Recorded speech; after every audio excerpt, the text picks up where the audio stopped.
सत श्री अकाल। पंजाबी रेडियो और पंजाबी टीवी यूएसए देख और सुन रहे सभी साथियों का स्वागत है इस समय के विशेष program beyond the headlines with Mandeep Punia में। प्रोग्राम में सीनियर पत्रकार मनदीप पूनिया जी का साथ होता है और देश विदेश के साथ जुड़ी हुई अहम खबरों पर बातचीत होती है। करते हैं सबसे पहले पूनिया जी का प्रोग्राम में स्वागत। बहुत बहुत स्वागत है पूनिया जी। जी नमस्कार, सत श्री अकाल, आदाब। नमस्कार, सत श्री अकाल, आदाब। रुख खबरों का करें। सबसे पहले बात ईरान अमेरिका इजराइल जंग के बारे में। बेशक मिसाइलें वहां पर ही मिडल ईस्ट में एक दूसरे ऊपर गिर रही हैं, लेकिन उसका असर भारत तक लगातार पहुंच रहा है। 31वां दिन था आज, क्या कुछ खास है? देखिए, 31वें दिन में जो युद्ध है वो प्रवेश कर गया है और इसमें जो इस युद्ध का जो दायरा है वो बढ़ता जा रहा है। 5-7 दिन पहले आपने देखा होगा, 1 सप्ताह पहले तकरीबन ये सुनने में आ रहा था, ट्रंप ने भी दावा किया कि भई हम अ अ, रो विराम लगाते हैं, लेकिन ऐसा हुआ नहीं, डीएस्केलेशन हुआ नहीं। और इसमें तो मैं कहूँ कि 29 मार्च को एक भारतीय की भी डेथ हुई है। कुवैत प्रशासन ने भी इस बात की जानकारी दी है और कहा है कि भारतीय जो दूतावास है, जो एम्बेसी है, वो टच में है। बाकी ब्रिटिश अखबार है फाइनेंशियल टाइम्स, उसमें एक इंटरव्यू छपा अमेरिकी राष्ट्रपति डोनाल्ड ट्रंप का। और उसमें वो कह रहे हैं कि वो ईरान के तेल पर कब्जा करना चाहते हैं। जी। तो उसमें मजेदार, मतलब दो दो बातें ट्रंप ने बोली। एक तो उन्होंने ईमानदारी से कबूल किया है कि उनकी पसंदीदा चीज़ ईरान का तेल है और उसके तेल ऊपर है। वो कब्ज़ा करना चाहते हैं। बिल्कुल। लेकिन अमेरिका में कुछ लोग मूर्ख कहते हैं, आप ऐसा क्यों कर रहे हैं? लेकिन वे मूर्ख लोग हैं। देखिए, जब ये युद्ध शुरू हो रहा था उस समय भी हम गुरप्रीत, मैं एक विश्लेषण के ऊपर खड़ा था कि बेसिकली ये जो वॉर है, ये 1991 में जो कुछ देखने को मिला था वैसा ही कुछ-कुछ है, इसका परिदृश्य है। और जी। कन्वेंशनल फ्यूल के ऊपर, कन्वेंशनल एनर्जी के ऊपर ट्रंप की कब्जा करने की तैयारी है। इसका हम्म। हमने वेनेजुएला को लेकर भी तब भी हमने ये बात कही थी। और इसमें यही कि जो न्यू एनर्जी फॉर्म्स हैं जिसमें विंड और सोलर एनर्जी हैं, वो तो दुनिया में हर जगह ही मौजूद हैं। और बिल्कुल। उसमें टेक्नोलॉजी के मामले में चीन एक एडवांस स्टेज पर पहुंच गया है। पर हम्म। ये भी एक सच्चाई है कि लगातार दुनिया में कन्वेंशनल फ्यूल की जो बढ़ोतरी है, उसकी खपत की बढ़ोतरी हो ही रही है। और बेशक से न्यू फॉर्म ऑफ एनर्जी कितनी इवॉल्व कर जाएं, जी। उसमें सोलर एनर्जी, ग्रीन एनर्जी के नाम पे कुछ भी होता रहे, लेकिन जी। आप देखेंगे कि कन्वेंशनल फ्यूल की जो खपत है वो लगातार साल दर साल बढ़ती जा रही है। और जो क्लाइमेट चेंज के नाम पर भी ड्रामा होता है, उसमें कोप 26 हो गया और कोप 30 भी, कितनी भी चीजें हुई, उन पे भी उनसे भी लोग पीछे हट रहे हैं। मतलब इवन यूनाइटेड नेशन की बात करें तो उनके जो सेक्रेटरी हैं, उनके पास सिर्फ क्लाइमेट चिल्लाने के लिए ही रह जाता है, कोई कर नहीं पाते हैं। तो बिल्कुल। कन्वेंशनल फ्यूल ही आपको पता है कि ज्यादा इस्तेमाल होगा उसमें। क्रूड ऑयल सबसे बड़ी चीज है और उसपे ट्रंप ने मतलब अपने इंटरव्यू में साफ कह दिया कि हाँ, मैं उसके ऊपर कब्जा करना चाह रहा हूँ। इजराइल हम्म। लेबनान मोर्चे मोर्चे पर अब थोड़ा सा तनाव देखने को मिला है। बेसिकली साउथ लेबनान में बहुत सारी सैन्य कार्रवाइयां हो रही हैं और वहां पर यही है कि हिजबुल्लाह भी अपने तरीके से रॉकेट लॉन्च कर रहा है, लेकिन इजराइल है वो उस इलाके को एक बफर जोन के तौर पर डेवलप करना चाह रहा है। लेबनान में अब ईरान से ज्यादा मौतें मेरे को लगता है कि लेबनान में हो चुकी हैं। हालांकि डेटा दोनों का अलग अलग है। जो सरकारी अधिकारी हैं लेबनान के, वो 1200 लोगों की मौत की खबर बता रहे हैं, ईरान के अधिकारी 1900 लोगों की मौत की खबर बता रहे हैं। आधिकारिक पुष्टि से लगेगा कि हाँ, ईरान में मौतें ज्यादा हैं, लेकिन जितने भी सीनियर रिपोर्टर हैं जो वॉर को कवर करने वाले हैं, वो कह रहे हैं कि लेबनान की स्थिति ज्यादा खराब है। खैर, इजराइल में भी मौतें हुई हैं ऐसे तो। और अभी यही है कि जमीनी जंग को लेकर तीखी बयानबाजी चली रही है। ईरान के जो सांसद हैं वो कह रहे हैं कि अगर अमेरिका जमीनी सेना भेजेगी, आर्मी भेजेगी, तो उसको सबक सिखाया जाएगा और ऐसा जो चीजें हैं। लेकिन इस सब के बात यही है, ब्रेंट क्रूड की जो कीमतें हैं वो आसमान छू रही हैं और तकरीबन इस युद्ध के दौरान दौरान 60% में उसमें बढ़ोतरी हो चुकी है। 60% के आसपास की, 115 के आसपास पहुंच गया है। फारस की खाड़ी, स्ट्रेट ऑफ हॉर्मूज, ये बार-बार शब्द आप हमारे बुलेटिन में सुन ही रहे होंगे। तो दुनिया भर में वैश्विक ऊर्जा का जो संकट बाज़ार है, उसमें एक संकट नज़र आ रहा है। इसके अलावा देखिए, एक इंटरेस्टिंग और मैं आपको बताता हूँ, यूरोप का भी ज़िक्र हम बार-बार कर ही देते हैं। उसका रीज़न ये है कि नेटो जो मुल्क हैं, उनको लेकर ट्रम्प बार-बार बयानबाज़ी कर ही रहे हैं।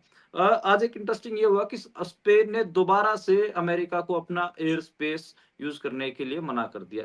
अमेरिका के लिए अपना एयर स्पेस बंद कर दिया, मिलिट्री बेस के इस्तेमाल पर भी रोक लगा दी। हालाँकि स्पेन उस कैपेसिटी का मुल्क है नहीं, अगर अमेरिका चाहे तो धक्के से वो इस्तेमाल भी कर सकता है, वो हमें पता है, अगर अमेरिका चाहे तो कर सकता है। लेकिन स्पेन ने कहें कि अमेरिका के उल्ट स्टैंड लिया है। स्पेन कह रहा है कि जो ईरान युद्ध है वो अंतर्राष्ट्रीय कानून के खिलाफ है। स्पेन की तरफ से लगातार बयानबाजियाँ हो रही हैं। इसमें तो बस एक अगर यूरोपियन मुल्क देखें तो जर्मनी का दिख रहा है कि जर्मनी एक सर्टेन अमाउंट बेसिकली मदद भी भेजेगा। हालाँकि अभी उसको डिस्क्लोज़ नहीं किया गया है। बाकी तो जी। यूरोप में यूरोपियन यूनियन के जो मुल्क हैं लगभग-लगभग उनमें चुप्पी आपको देखने को मिल रही है, या फिर स्टैंड अलग-अलग किस्म के लिए जा रहे हैं। ये मानना था ट्रम्प का कि नेट जो यूरोपियन मुल्क हैं वो उनकी मदद करेंगे, लेकिन कई कई जगह से उनको निराशाएँ हाथ लगी हैं। तो ये 2 खबरें मेरे को लगता है कि ज़रूरी थी। एक तो ट्रम्प का मानना कि वो ऑयल के ऊपर ही, तेल के ऊपर ईरान का तेल उनके लिए फ़ेवरेट है और उसी के कब्ज़े की लड़ाई लड़ रहे हैं। एक तो ये बात मानना, और दूसरा जो यूरोप के मुल्क, चाहे स्पेन का बेसिकली जो स्टैंड है, पॉलिटिकल स्टैंड, वो आना। ये 2 आज हुँ, की इम्पोर्टेंट युद्ध से, इस जंग से खबरें थी। जी।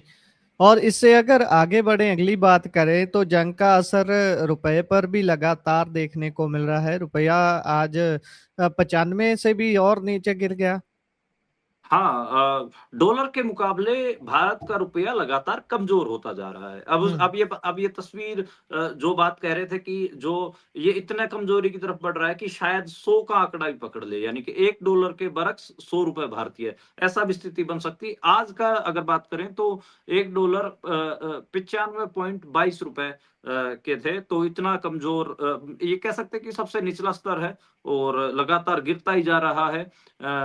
रुपए की कमजोरी का असर आम आदमी पर भी होगा, क्योंकि इंपोर्ट होने वाले सामान जैसे कि मोबाइल, सोना चांदी, कच्चा तेल, ये सब महंगे होंगे। इनकी महंगाई, इनको महंगा खरीदना पड़ेगा। तो ये है, लगातार रुपया है, रुपये की गिरावट की जो सबसे बड़ी वजह तो ब्रेंट क्रूड ही है। और ब्रेंट क्रूड के अलावा जो ये जंग के कारण जो अस्थिरता फैली है, ये 2 चीज ऐसी हैं कि लगातार परेशान कर रही हैं। मतलब इस फाइनेंशियल ईयर में ही 10% से ज़्यादा जो रुपया है वो टूट चुका है। तो आप देखिए कि रुपये की जो हालाँकि ये फाइनेंशियल ईयर अभी खत्म भी नहीं हुआ, कल खत्म होगा 31 मार्च को। कल भी देखेंगे कि कल गिरावट होती है या नहीं होती, तो वो भी नज़र आएगा। देखिए, रुपए की जैसे बात कर रहे हैं, ऐसे ही मुझे लगता है कि एक संकट और भी है। एक संकट जी। इसका भी खड़ा है भाई, जो एयर ट्रैफिक का। बेसिकली वेस्ट एशिया में जो संघर्ष चल रहा है, उसको लेकर साउथ एशिया के जो पायलट हैं, वो उनमें नाराज़गी है। इवन भारत के जो पायलट हैं, उन्होंने अपील की है कि भई सुरक्षा कारणों से आप ना, मतलब सिक्योरिटी रीज़न से आप उन इलाकों की, खाड़ी मुल्कों की जो है ना फ्लाइट्स, वो रद्द करिए। डीजीसीए को भी जी, लिखा गया है। और भी बतेरी, मतलब साउथ एशिया के जो अलग-अलग मुल्कों के पायलट्स हैं, वो भी ये बात बोल रहे हैं। तो मतलब असर बहुत अलग-अलग किस्म से दिखेगा। फ्लाइट्स की कीमतें भी महँगी होंगी, क्योंकि फ्लाइट फ्यूल महँगा हो रहा है। बहुत सारी फ्लाइट्स आपको कैंसल दिखेंगी जो उस रूट से गुज़रती हैं। तो कई सारे संकट, मतलब अभी पहले लग रहा था कि ऊर्जा का संकट क्रिएट होगा, एलपीजी और पेट्रोल डीजल की कीमतें बढ़ेंगी, एलपीजी का संकट क्रिएट होगा। फिर दिखा कि रुपया टूट रहा है। अब हुँ, तीसरा दिख रहा है कि ट्रांसपोर्ट भी बढ़ेगा। ट्रांसपोर्ट किस लिए बढ़ेगा? और ये खाली एयर ट्रैफिक की तो आज मैंने खबर बता दी कि जो पायलट हैं, पायलटों की जो एसोसिएशंस हैं, यूनियंस हैं, वो बोल रहे हैं कि भई हम वो फ्लाइट रद्द कीजिए, क्योंकि सिक्योरिटी रीज़न्स हैं। ये सी रूट के ऊपर भी हो रहा है। मतलब अगर एलपीजी की ही बात कही जाए, तो एलपीजी भारत को कहीं और से जुगाड़ करनी पड़ेगी स्ट्रेट ऑफ हॉर्मुज़ के अलावा। तो बिल्कुल। और जितने भी रूट हैं वो सारे, हमको पता है कि बड़े रूट हैं, उनमें लॉन्ग रूट लेना पड़ता है, तो कीमतें बढ़ेंगी। और अभी जो स्ट्रेट ऑफ हॉर्मुज़ और जो ट्रेडिंग शिप्स हैं, जो बड़े-बड़े ऐसे जहाज हैं, जो समुद्री जहाज जो बिज़नेस के लिए स्ट्रेट ऑफ हॉर्मुज़, बाब अल मंदेब, उस इलाकों से गुज़रते हैं, तो उनके भी इंश्योरेंस कंपनियों ने मना कर दिया कि भाई हम हाथ खड़े कर रखे। तो इसलिए ट्रांसपोर्ट भी जो है, चाहे एयर एयर का हो, चाहे सी का हो, वो भी बढ़ता दिखेगा और रोड ट्रांसपोर्ट तो बढ़ेगा ही क्योंकि क्रूड ऑयल बढ़ेगा। तो बहुत अलग-अलग असर इस जंग के आपको साउथ एशिया में, भारत में देखने को मिलेंगे। और उधर बिहार की बात करें तो बिहार में सीएम नीतीश कुमार ने सोमवार को बिहार विधान परिषद से अपना इस्तीफा दे दिया है।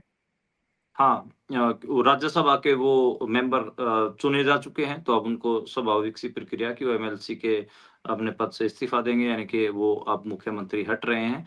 हम्म। उन्होंने अपना जो इस्तीफा है वो भेज दिया है। सुबह 9 बजे से ही सीएम हाउस में हलचल रही और अब ये कयास लगाए जा रहे हैं कि अगला मुख्यमंत्री बिहार का कौन होगा।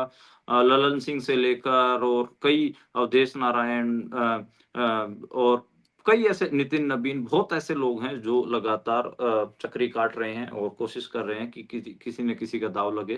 ख़ैर और यही है कि 14 अप्रैल तक खरमास है और खरमास के बाद जो नीतीश कुमार हैं वो बिहार के पद से हट जाएँगे। तो खरमास तक यानी कि 14 अप्रैल तक कहीं न कहीं जो नीतीश कुमार हैं वो बिहार के मुख्यमंत्री रहेंगे। अलग ब जो लगातार कहें कि उनकी पार्टी के जो लोग हैं, उनके जो लॉयल लोग हैं, अशोक चौधरी हों या कई ऐसे लोग हों, उनके आँसू बहाते हुए की वीडियोज़ आए।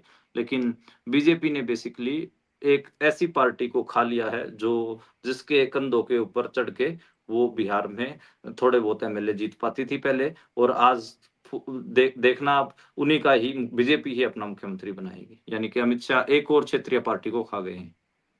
बिल्कुल, ये आम तौर पर बात कही जाती है और ये उसका जीता जागता सबूत आपके सामने नज़र आ रहा है।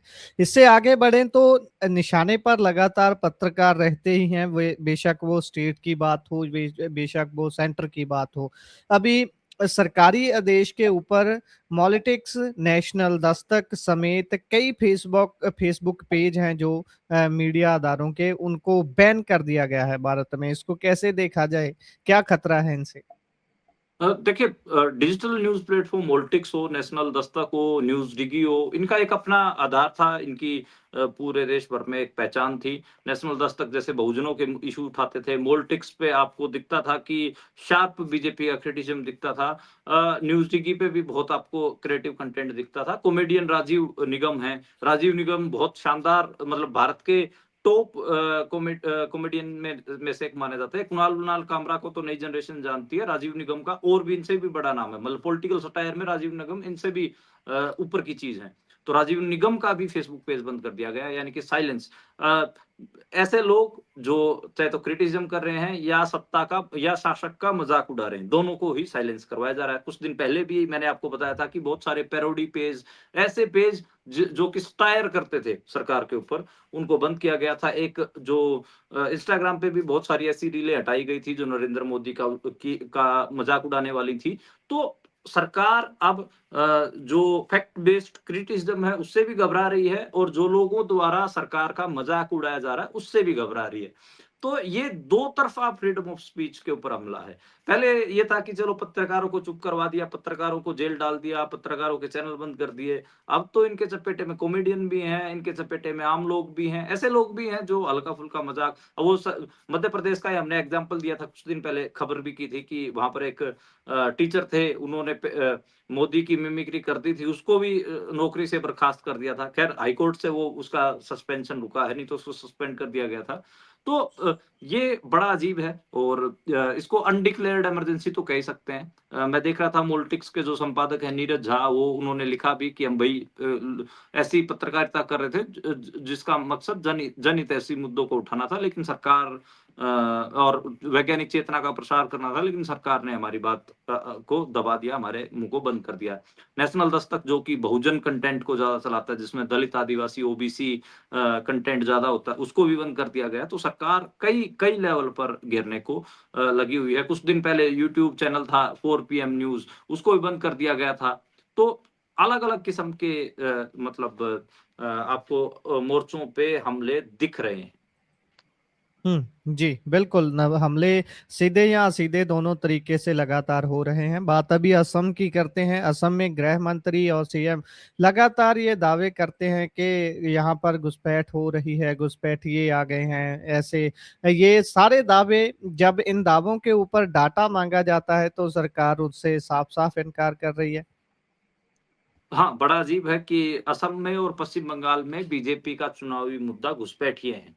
वहाँ पर इन दोनों सूबों में इस पार्टी के पास कोई भी पॉलिटिकल एजेंडा नहीं है। असम में हालाँकि बीजेपी की सरकार है, लेकिन पश्चिम बंगाल में ममता बनर्जी की सरकार है और अमित शाह का एक ड्रीम है कि वो ममता बनर्जी को हराएँ। ख़ैर, उसीलिए असम और बंगाल की स्थिति काफ़ी सिमिलर है और उसी को लेकर ही जो हेमंत बिस्व शर्मा हैं, असम के मुख्यमंत्री जो बीजेपी के मुख्यमंत्री हैं, वहाँ पर वो तो आपको पता है कि हमेशा विवादित बयान देते रहते हैं। अभी भी उन्होंने कल भी एक ऐसा बयान दिया कि अगर बीजेपी की सरकार दोबारा असम में बन गई तो हम मियाँ लोगों की कमर तोड़ देंगे। ठीक है? हुँ, यानी कि मुसलमानों की हम कमर तोड़ देंगे। तो कितनी खराब स्टेटमेंट थी, कम्युनल स्टेटमेंट थी, लेकिन चुनाव आयोग जैसे ही बीजेपी का कोई नेता ऐसे सड़क छाप स्टेटमेंट देता है, तो चुनाव आयोग अपने कान बंद कर लेता है। वो कोई बात नहीं बिल्कुल। सुनता, ना कोई एक्शन लेता है। ख़ैर अब देखिए कि घुसपैठिया का आलाप लगातार अमित शाह और हेमंत बिस्व शर्मा वहाँ पर आलाप रहे हैं। एक आरटीआई दायर की गई और आरटीआई में पूछा गया कि भई आप घुसपैठिया शब्द का इस्तेमाल कर रहे हो, आप ये तो बता दीजिए कि इन दोनों सूबों में घुसपैठिए हैं कितने? असम में हुँ, कितने हैं? ये जब बात पूछी गई तो उसके ऊपर सरकार ने कहा कि हम इसके ऊपर डेटा नहीं दे सकते। अ, तो ये एक बड़ा अजीब है कि जो आरटीआई एक्टिविस्ट है कन्हैया ने 23 फरवरी 2026 को ये आरटीआई लगाई थी और तकरीबन 1 महीने बाद इसका जवाब आया है और इस जवाब में उन्होंने कितने घुसपैठिए हैं, उसको लेकर मतलब अपन कहें कि डेटा नहीं दिया है। The information short for can not be disclosed कह के एक लाइन लिख के भेज दिया गया है। तो जो हो मतलब आपके पास डेटा तो है नहीं भई कितने घुसपैठिए हैं और उसको आप सबसे बड़ा चुनावी मुद्दा बना के घूम रहे हैं क्योंकि आप लोगों को गुमराह करके कम्युनलाइज़ेशन फैला के वहाँ पर वोटें लेना चाह रहे हैं। लेकिन इस आरटीआई एक्टिविस्ट को सलाम है कि इसने इनको अपन एक एक बात तो कह सकते हैं फैक्ट के बेस पे तो कम से कम इनका इनका जो सच है उसको उजागर कर दिया है। जनता तक पहुँचे या ना पहुँचे वो अलग बात है क्योंकि जो जिन लोगों को जनता तक पहुँचाना है इन फैक्ट्स को वो तो आपको पता है मोदी का आलाप कर रहे हैं। फिर अगर वो ऐसे कुछ लोग बोल रहे हैं तो उनके फेसबुक और ट्विटर पेजेज़ को उड़ा दिया जा रहा है। तो सेंसरशिप के दौर में बस ये है कि हाँ, ये ज़रूर है कि इनके कच्चे चिट्ठे इनके आगे ही खुलते जा रहे हैं। हुँ, बिल्कुल, बिल्कुल। और इससे अगर आगे बढ़ें तो यूपी, राजस्थान समेत 20 राज्यों में बारिश का अलर्ट है। पंजाब में भी मैं देख रहा हूँ मौसम बहुत बेईमान हो रहा है और फसल के ऊपर ये खासी चिंता का विषय है। हाँ, फसल के ऊपर चिंता का विषय इसलिए है कि इससे पहले भी एक 1 सप्ताह पहले भी बारिश हुई थी। वो उस बारिश को हमने ये कह के स्वागत किया था कि चलो ठीक है कि अब की बार फरवरी में और मार्च के पहले 2 हफ्तों में गर्मी ज़्यादा पड़ी है, तो कम से कम नमी बरकरार रहेगी तो अर्ली जो व्हीट की जो फसल है, गेहूँ की जो फसल है, वो जल्दी दाना नहीं भरेगी और वो ज़्यादा जल्दी गोल्डन नहीं होगी यानी कि जल्दी से पक के तैयार नहीं होगी। ये हम सोच रहे थे लेकिन अब इस सप्ताह में मार्च के आखिरी सप्ताह में भी मानसून दिख रहा है, आखिरी के दिन है और अब बारिश नहीं चाहिए थी। उसका रीज़न ये है कि पिछली न नमी भी बरकरार है और मेरे को लगता है कि जो तेज़ हवा जिन-जिन इलाकों में चल रही है, वहाँ पे नुकसान ज़्यादा है। मेरे पास आज विज़ुअल आए बहुत सारे इलाकों से। मेरे गाँव से भी लड़कों ने मेरे को विज़ुअल भेजे। उसमें गेहूँ की जो फसल है, वो बिछनी शुरू हो गई है, तो उससे गेहूँ में नुकसान अपने को दिख रहा है। हिमाचल प्रदेश में ताज़ा बर्फबारी हुई है, मतलब हिमाचल प्रदेश क्या हिमालयाज़ में हुई है, उसमें उत्तराखंड से लेकर जम्मू-कश्मीर, हिमाचल हर जगह जहाँ पर हिमालय पर्वत की चोटियाँ हैं, वहाँ पर बर्फबारी देखी गई है। उसके बाद हवा में नमी, ठंडक वो सब दिखा है और उसका वेस्टर्न डिस्टर्बेंस तो है ही है और उसमें पिछले 3-4 दिन से हमें उसका असर दिख रहा है, आंधी-तूफान भी दिख रहा है। कई जगह पे ओलावृष्टि भी हुई है, ओले भी गिरे हैं। तो ये एक कह सकते हैं कि अगले 1-2 दिन और इसी किस्म का मौसम रहेगा, किसानों के लिए चिंता का विषय है। जी, बिल्कुल, बिल्कुल। और तेलंगाना में पैरेंटल सपोर्ट बिल पास हुआ है, खासी चर्चा है पूरे देश में इस बिल के पास होने के बाद। देखिए, पैरेंटल सपोर्ट बिल 2026 सर्वसम्मति से पास किया गया है। उसमें ये कहा गया है कि अगर कोई नेता, कर्मचारी या फिर कोई भी ऐसा आदमी जो सरकार से इंसेंटिव पाता है, वो अपने माता-पिता की देखभाल नहीं करता है और उसकी शिकायत हो जाती है, तो फिर उसकी सैलरी से 15% काटा जाएगा। वो कटौती उसके माँ-बाप को सुविधाएँ प्रोवाइड करने में दी जाएगी। इसमें ये काफ़ी अपन कहें कि प्रोग्रेसिव बिल है, क्योंकि हमको लगातार दिख ही रहा है कि माँ-बाप को लेकर जो चीज़ें देखने को मिल रही हैं। इस विधेयक को जब पेश कर रहे थे तो तेलंगाना के मुख्यमंत्री हैं रेवंत रेड्डी, वो रोए भी। उन्होंने कहा कि मैं एक ऐसे प्रतिनिधि को जानता हूँ जिनके पिता को कैंसर से मौत हुई है, लेकिन उनके बेटे ने उनकी सूध नहीं ली। तो वो उन्होंने ऐसे और भी कई बातें की। केरल में ऐसा प्रावधान पहले से ही है। केरल में आपको बताऊँ कि 2023 में बिल पास हुआ था। 25% की कटौती का वहाँ पर प्रावधान है। तो ख़ैर, ये काफ़ी इसको लेकर बात हो रही है और ये एक हिसाब से अच्छा भी है। जी। और इससे आगे बढ़ें तो पंजाब में माछीवाड़ा साहिब में कांग्रेसी नेता की हत्या कर दी गई, बहुत क्रूरता के साथ, बहुत बेरहमी के साथ कुल्हाड़ी से सर फोड़ दिया गया। हाँ, और कोई छोटा-मोटा नेता नहीं, कांग्रेस का ब्लॉक प्रधान था, परमिंदर तिवारी उनका नाम था।